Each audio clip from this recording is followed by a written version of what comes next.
Hello, Lisa, and thank you so much for joining us on the live channel. Thank you, Sharon. Thank you for having me. And I'm so excited to share my story with you. It's brilliant to get different perspectives. In your line of work, did you pursue what you were doing? I was an agricultural person. I grew up loving horses and I wanted to be a veterinarian. I went to vet school. I realized I didn't like it. So I studied international agriculture. Okay. And with that said, after I left, I pursued a job in international agriculture. It took me a while to find it, but I was persistent.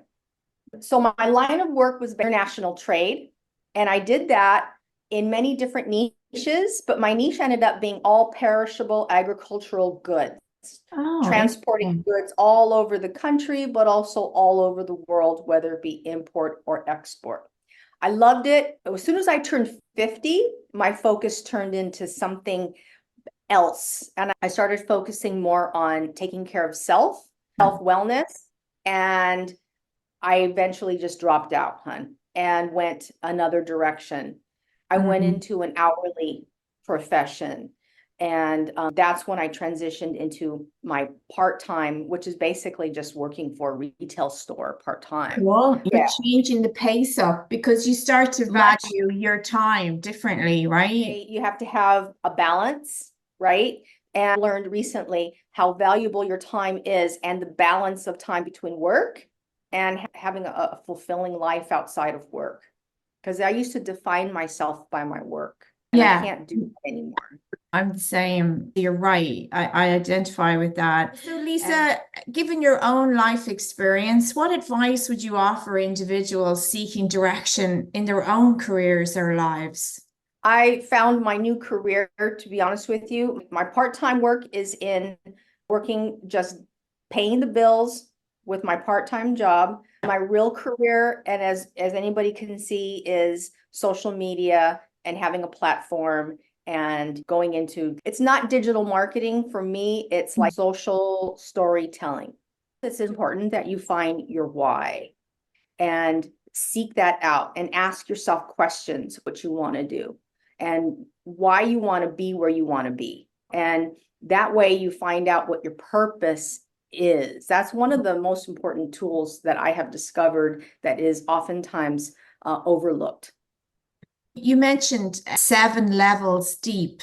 So I've often heard 5 whys, but have you an example of a couple of levels? What do you mean? Why? Any examples of whys? It's asking a question 7 times, Oh, same question. So basically, first ask why is going to be oftentimes the response is what you want to do. Oftentimes it's so I can make a lot of money. A lot of young people say that I just want to make money. The question to ask yourself or to have a person there to ask you is, why is that important to you? mm, And the response would then be, let's just pretend, because I don't want to struggle in life in finances. Why is that important to you? So it's the yeah. same question, it's just digging deeper. A response would be, I saw my parents work very hard in life and they always struggled with money. So why is that important to you? And then you just keep going until you really find out. You go from a superficial world outlook, what you see on the surface, and then you dig deep down to a spiritual level.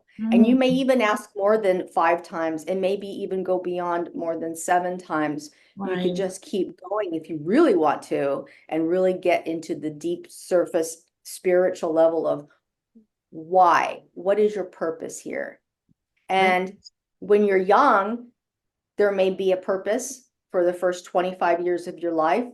And as you experience life, that purpose may change. So it's good to always circle back and refresh your why, because everything changes in life. That's so true. And thank you for explaining that so well. I get now what you mean. So, just moving on then, Lisa, I ask a lot of people, have you retired or are you planning to retire? So, what are your own thoughts on that? Well, I did have a retirement plan, the traditional retirement plan when I was younger. And how life just happens unexpectedly. I got a divorce. The Oh, 2008 bank crash happened.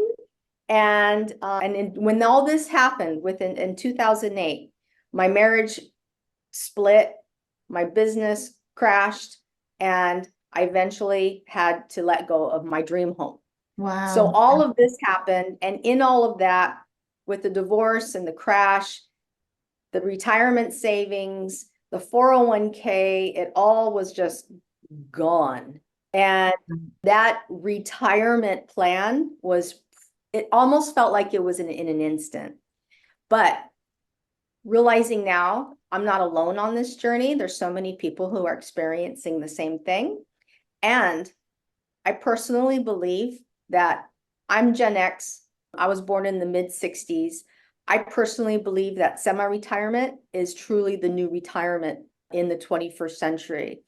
I think you make an excellent point that semi-retirement is now the new retirement. I think that's a brilliant way of putting it. But I must commend you. You're a very strong and powerful person to have come through all you have come through. And good for you, Lisa. You're making it happen. Thank So you. really, really great. So the next sort of question is, having lived a span of time, is there any technological advancements that have really impressed you or really impacted you in your life that you go, yeah, it's been amazing? My life changed when the smartphone came in. I got my first iPhone in 2010, and I was so amazed with it. And all I did was I played with apps. But because of streaming services and Starlink and everything that's going on out there right now, it is so easy to now share your story with your phone. It is the most incredible piece of technology. And I grew up in the 80s. I was in college in the 80s when Apple Computer first came out, and you could feel the energy that everything was going to change that point forward. And Yeah. it did. It was a big celebration in the 80s. And I love the fact that they've just been continuing to level up. The company, Apple's just been continuing to level up, make improvements in people's lives. And it's because, the smartphone was the big game changer, best technology that ever came out. So just a couple of more questions so as not to take up too much of your time. Do you have any advice on how people can try to be happy in their lives? Everybody wants to be happy. So have you any thoughts on is that attainable or how you'd go about trying to be happy? Over the years, I grew up I'm going to be very honest with you. I grew up in a very unhappy household. I grew up in a family that had alcohol abuse.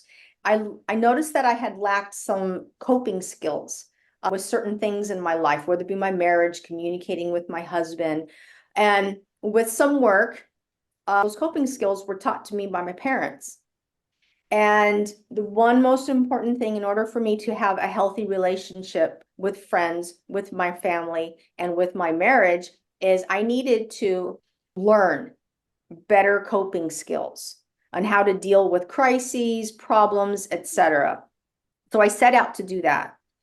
It definitely made a difference in my life, has helped me communicate and create better relationships with my friends, with my husband. I'm remarried again, but my husband and we communicate healthier. I go through challenges. I went through all these challenges that happened in the bank crash simply because I worked on creating better coping skills for my life.